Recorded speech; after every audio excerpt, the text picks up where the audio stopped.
Ça me choque profondément.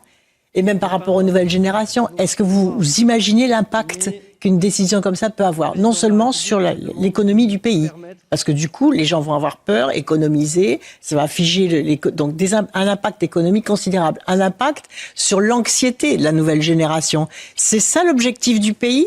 C'est de nous projeter dans une guerre imaginaire? Le rôle de la France, c'est d'être une puissance de paix. Nous sommes au Conseil de sécurité de l'ONU. C'est pas la voix de la France qui peut anticiper ou prévoir des guerres. Et d'ailleurs, c'est tellement cousu de fil blanc.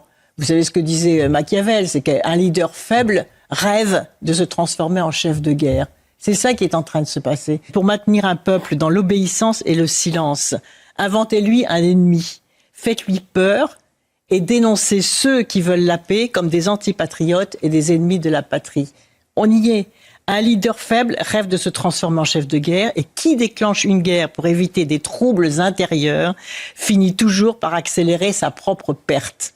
Donc là, il y a deux hypothèses. Soit Emmanuel Macron, qui, au terme de la Constitution, est chef des armées, était au courant de la déclaration. Et à ce moment-là, il doit s'expliquer.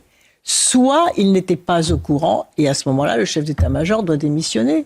C'est inadmissible. Et en plus, devant les maires, qui sont déjà suffisamment anxieux par rapport à la baisse de leurs ressources, par rapport à la montée de l'insécurité dans les mairies, on ose faire ça. Et la France est membre du Conseil de sécurité. Donc la France, elle doit être acteur de paix et pas acteur de guerre. Et c'est le contraire qui est en train de se passer. Pour semer la pagaille, peut-être pour se dire, mais finalement, si la France entre en guerre, il n'y aura pas d'élection présidentielle. Donc si c'est ça le rêve inconscient d'Emmanuel Macron, il doit rendre des comptes et venir s'expliquer. On n'a pas le droit de faire peur à une nation tout entière. On n'a pas le droit de plonger dans l'anxiété les nouvelles générations. On n'a pas le droit de laisser encore s'effondrer la natalité. Parce que si on raconte ça aux jeunes aujourd'hui, ils vont dire « Ah bon ? Et en plus la natalité vient de s'effondrer ?»